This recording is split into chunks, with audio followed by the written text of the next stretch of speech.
So today, today we're going to do a loving kindness meditation, and usually on the Wednesday we do loving kindness for ourselves, and today's no exception. And I want to start off by reading a poem by Naomi Shihab Nye, a Palestinian American, whose poems are wonderful. And this is one that's particularly apt for this practice, I think. So I'm going to read it first and just say a few words very briefly about it. Before you know what kindness really is, you must lose things. Feel the future dissolve in a moment, like salt in a weakened broth. What you held in your hand, what you counted and carefully saved, all this must go, so you know how desolate the landscape can be between the regions of kindness, how you ride and ride thinking the bus will never stop. The passengers eating maize and chicken will stare out of the window forever. Before you learn the tender gravity of kindness, you must travel where the Indian in the white poncho lies dead by the side of the road. You must see how this could be you, how he too was someone who journeyed through the night with plans and the simple breath that kept him alive. Before you know kindness as the deepest thing inside, you must know sorrow as the other deepest thing. You must wake with sorrow. You must speak to it till your voice catches the thread of all sorrows and you see the size of the cloth. Then it is only kindness that makes sense anymore, only kindness that ties your shoes and sends you out into the day to mail letters and purchase bread. Only kindness that raises its head from the crowd of the world to say, "It is I you have been looking for," and then goes with you everywhere like a shadow or a friend. Excuse me. So that's a powerful kind of poem, isn't it? Powerful sentiment there. And I think it's very true in my experience, in my life anyway. I went through a really bad patch in my life in 1996. And it was very painful. And I think up to then, I wasn't a Buddhist. Up to then, I probably hadn't, I didn't really connect with other people's pain very easily. But after that, I certainly did. So we don't all have to go through traumas to appreciate our suffering and the suffering of others. But I think if we can notice that we have these periods when we feel upset, angry, disappointed, grief-stricken, really unhappy, miserable, whatever it is, all these negative emotions that we go through from time to time in small ways and big ways, if we can just remember them, not in a self-pitying well of suffering way, but just remember them as experiences that we've had, and realize that other people have exactly the same experiences, then it really helps us to have a sense of loving kindness to ourselves and to other people. But of course, it's really important, if we're going to see the pain that other people feel, then we need to feel our own pain and to work through our own view of ourselves. And if we can do that, then that really helps us to connect with other people and to see when somebody gets angry with us, to see the suffering that they're going through. When somebody says something offhand to us, to understand that they are in pain, probably. There's something making them do that.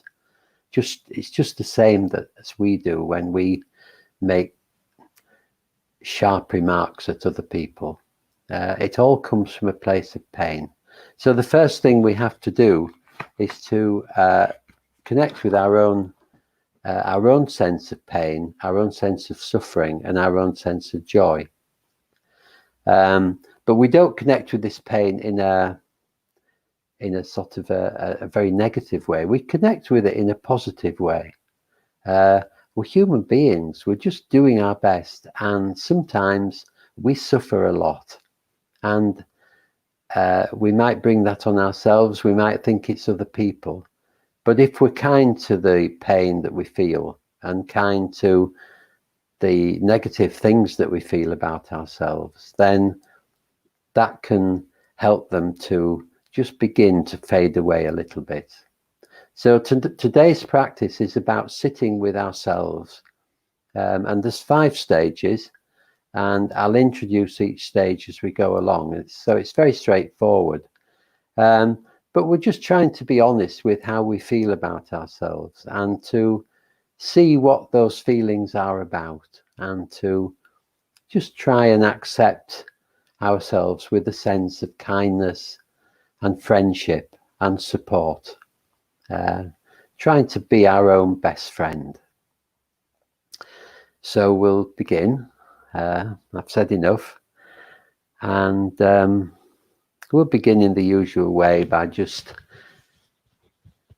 checking in with ourselves. This Wednesday morning, noticing how we feel, just noticing being here right now in this moment.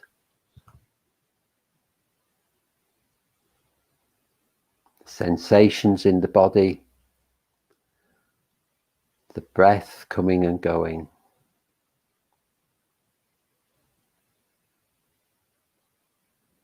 The weight of our body on the bed or the floor or the chair or the cushion. And as much as we can, relaxing our minds and relaxing our bodies. Just allowing ourselves to be held by whatever we're lying or sitting on.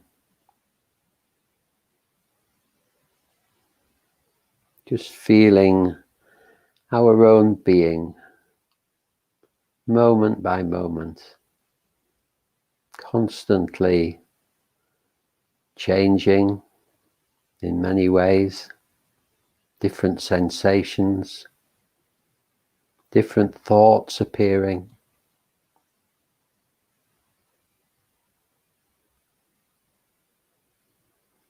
Observing different things,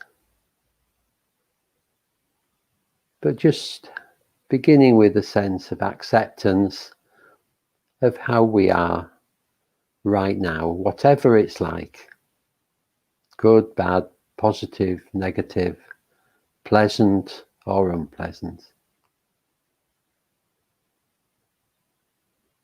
One thing I can say for definite about each one of you is that you're doing your best. You're always doing your best. We don't set out to cause ourselves suffering or cause others suffering.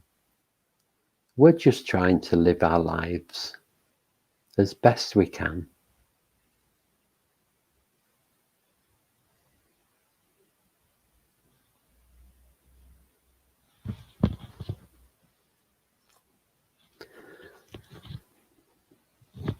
So bringing our attention to how we feel about ourselves in general.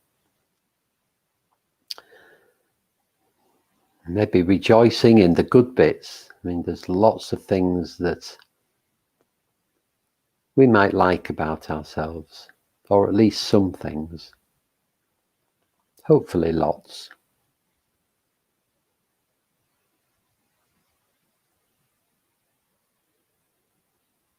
And then there are the things that we don't feel so good about ourselves, that maybe we wish were different. Maybe the physical or mental, maybe the habits or tendencies or cravings. And just notice what happens when you bring some of these to mind.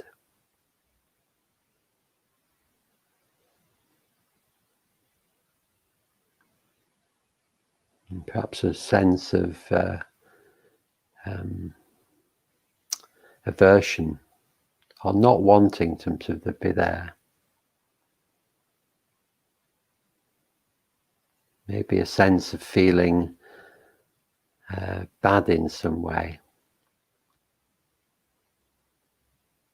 So what I want you to think about is just accepting the good bits and the bad bits in the same way for both, without a difference, just having a sense of loving kindness to the whole of your being, whether you consider it good or less than satisfactory. This is who you are. You can't be any different at the moment.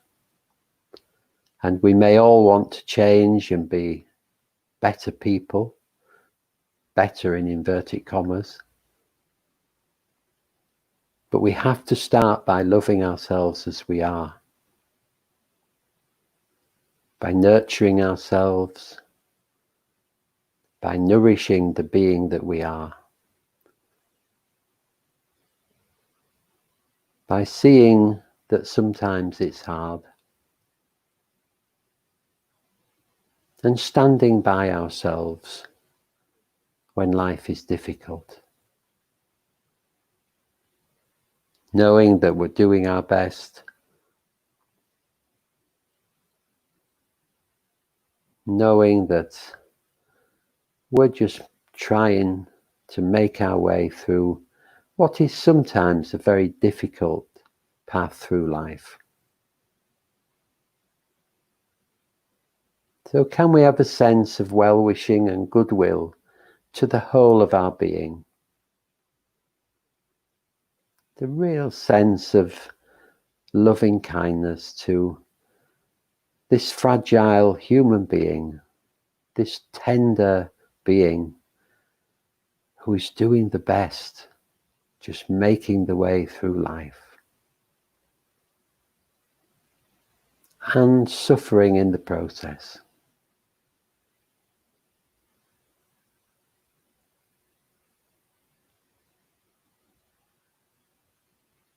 Can we rejoice in our good fortune, the things we like about ourselves, and the fact that we just are still here, keeping going?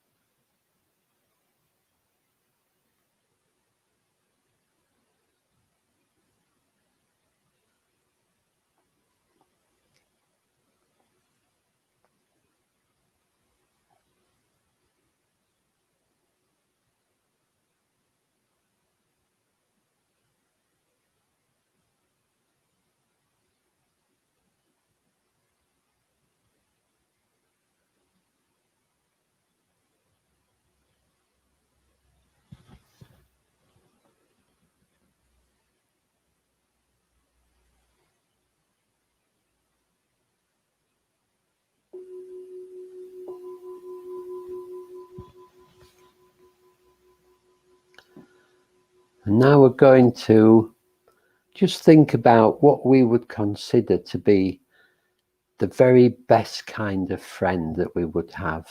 Maybe we've got somebody like this or maybe we can imagine someone who would really love us to bits, care for us, whatever we were like, look after us no matter what happened, no matter how we behaved. Can we imagine a friend like that, who was always there with us, always supporting us, always standing by us no matter what, with a sense of kindness and love?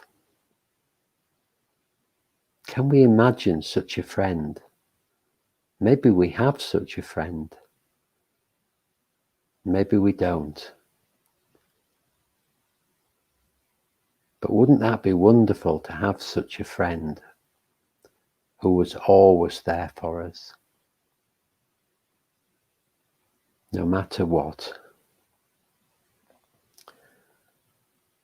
So we can have such a friend. We can be that friend to ourselves. We can be there for ourselves no matter what, loving ourselves no matter how imperfect we are,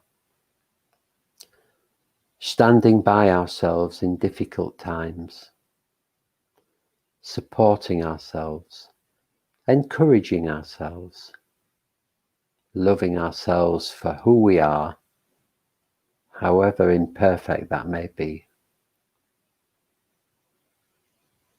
Can we be our own best friend?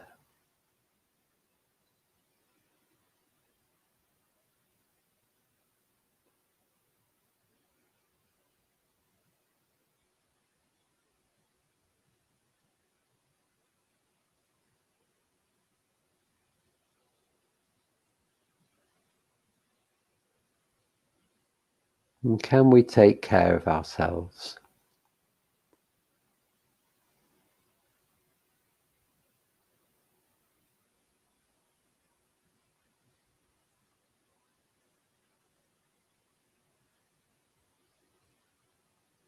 Can we be there for ourselves when we feel embarrassed, humiliated, upset,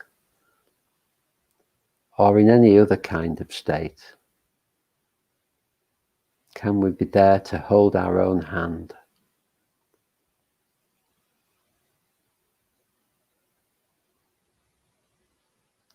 Can we be our own best friend?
In the third stage, we're just going to reflect on our vulnerable side, the part of us that feels sometimes fearful and frightened, the part of us that feels maybe inadequate at times, not good enough, the part of us that worries about making our way through the world. We might see this part of us as a small child, this frightened, unsure little person within us.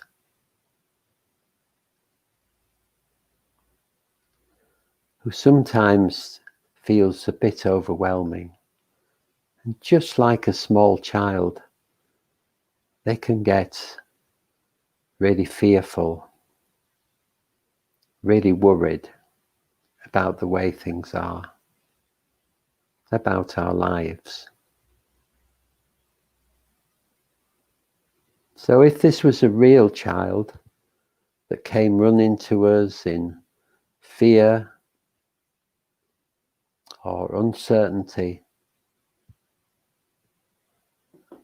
unsure about themselves, unsure about the world around them, what would we do? Well, we would look after them, wouldn't we? We'd give them love. We'd give them reassurance. We might even hold them in our arms and give them kindness and solace.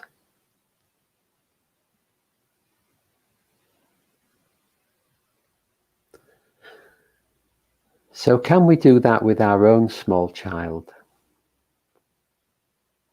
When this child feels embarrassed, frightened, disappointed,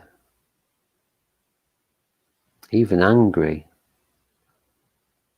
can we see the small child within and just turn to it with love and kindness? Look after it. Take care of our small child.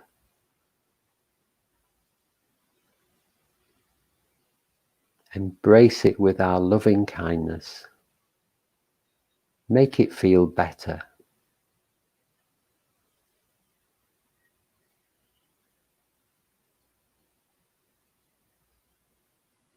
And tell it that everything is okay and will be okay. All we have to do is just keep moving forward. Just noticing what we do, noticing how we can change. But for now, the small child is just fine.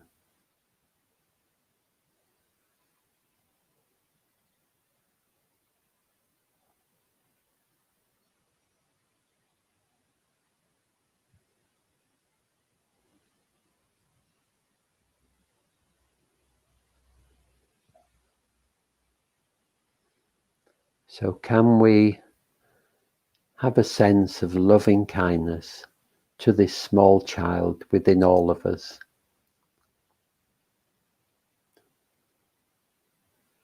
Can we look after it?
In the fourth stage, we're going to turn our attention to that critical voice inside us, the voice that tells us that we're not good enough, the voice that criticizes what we do and tells us that we should be better than we are. So we might not like this voice very much, this critical voice. But in actual fact, this inner critic has got our best interests at heart. It's just trying to keep us safe. It's completely misguided, of course, because what it's demanding is not possible at the moment, straight away anyway. It might be possible at a future date. But this inner critic is wanting change immediately, wanting us to reform right now and be different. And we can't do that. So can we see this inner critic as a part of us that is just trying to help, but is completely misguided? Can we see that just like the small child, the inner critic is just acting out of fear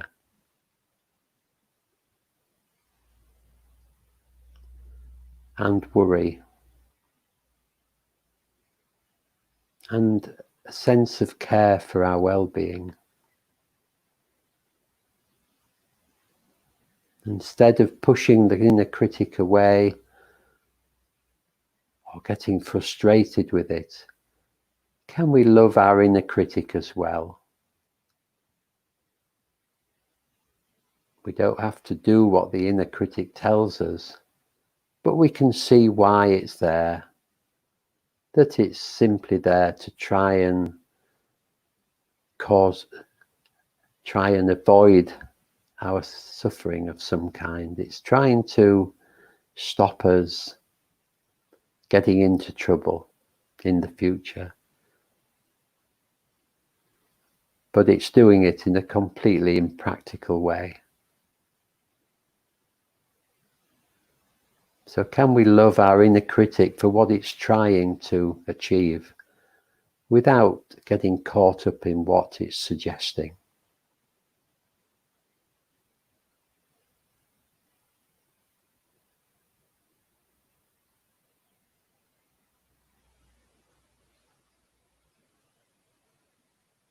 And just wishing our inner critic well,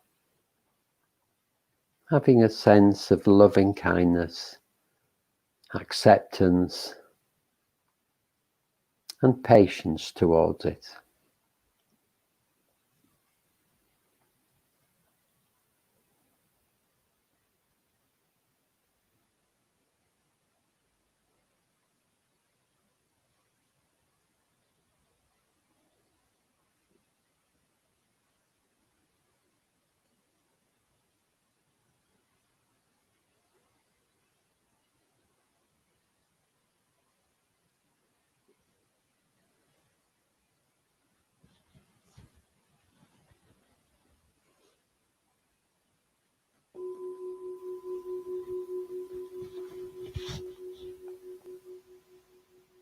So in the final stage, we're just going to consider the whole of ourselves, this precious jewel of being. We're so fortunate to be here. We have so many benefits in our lives. And yet, it's not so perfect at times. Can we rejoice in the good bits? Can we be grateful for all that we have? Can we make the most of our life and have a positive regard for ourselves? Can we be our own best friend, caring for ourselves in difficult times?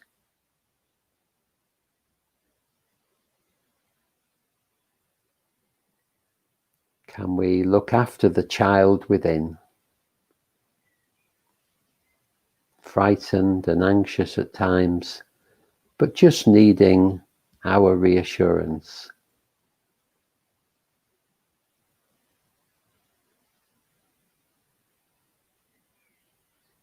Can we have a sense of kindness to our inner critic, who is just trying to make things right?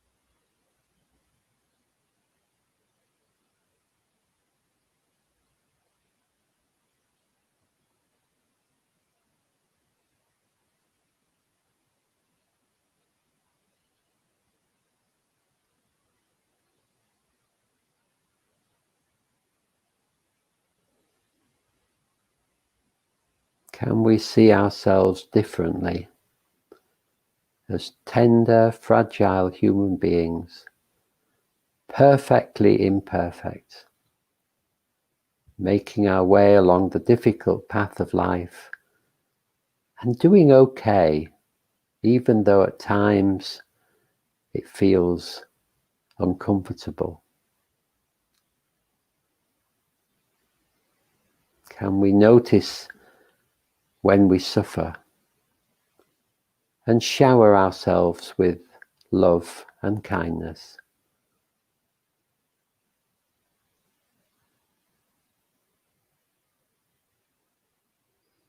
Looking after ourselves, being patient with ourselves,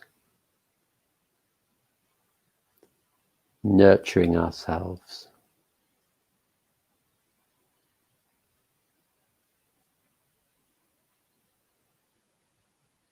If we really love ourselves, we can do anything in the world. We can go anywhere.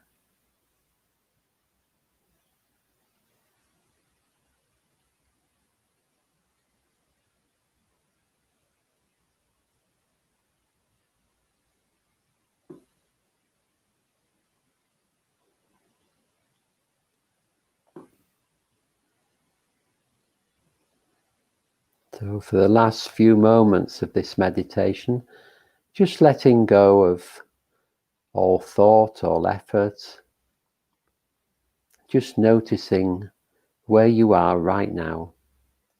How does it feel to be you right now? And however that feels, it's perfect. It's perfect because it's the way you feel right now. It's the truth. It's the way it is.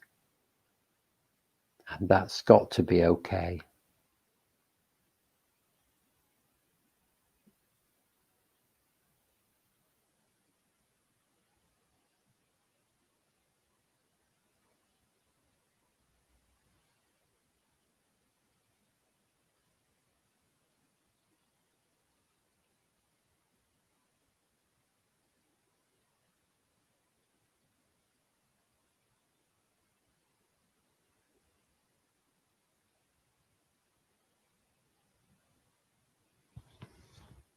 I'm going to ring the bell now to bring the meditation to an end. And when I do so, just being gentle with yourselves, taking your time to open your eyes and move your bodies.